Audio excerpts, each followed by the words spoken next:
Sebelumnya saya senang lihat Ustadz sehat dan dapat kembali memberikan kajian. Alhamdulillah, saya selalu sehat. Saya selalu sehat, saya selalu semangat, tidak ada urusannya sama sekali.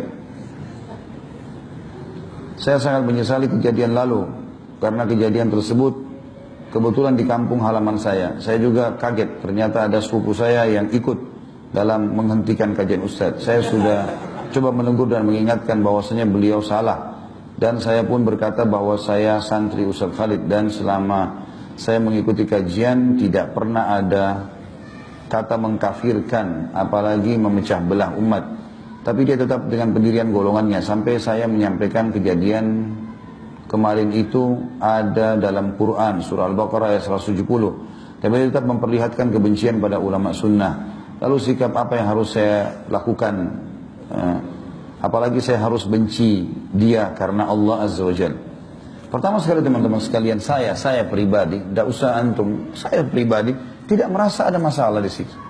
Saya pribadi menganggap itu adalah saudara muslim kita yang mungkin dalam kondisi belum mengetahui apa yang membuat orang banyak melakukan perbuatan salah karena belum tahu. Gitu.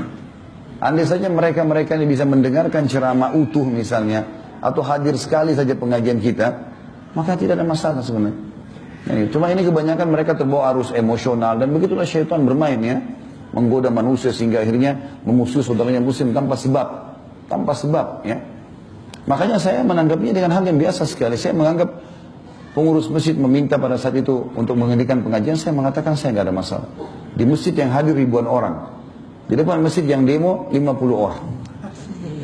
Kalau saya mau gunakan masa yang ada, berhentiin maka selesai urusannya. Tapi apa itu keputusan bijak? Apakah kita harus balas kebodohan dengan kebodohan, kesalahan dengan kesalahan, kelalaian dengan kelalaian? Tentu tidak. Itu adalah saudara-saudara kita muslim. Saya bilang tadi, selama orang ucapkan syahadat, dia punya nilai di diri kita. Nggak boleh sama sekali kita salah dalam melangkah di situ. Mengalah adalah hal yang positif, nggak ada masalah. Semoga saja satu waktu Allah berikan mereka hidayah. Jadi tidak ada sesuatu yang harus dibesar-besarkan di sini, kalau saya melihatnya. Tapi masalah adanya beberapa orang ikhwah yang akan memberikan masukan itu positif saja. Kita berikan masukan, karena memberhentikan pengajian di masjid sebuah hal yang perlu ditanda tanyai masalah adab. Sementara teman-teman ini juga menjaga gereja pada saat Natalan, mereka menjaga para tokoh-tokoh Syiah kalau datang. Dan alasannya karena saya pernah membahas ini dan itu. Tokoh-tokoh Syiah mencaci maki Aisyah, mengatakan Quran kurang, mengkafirkan sahabat. Nah, itu bukan hujah, bukan alasan.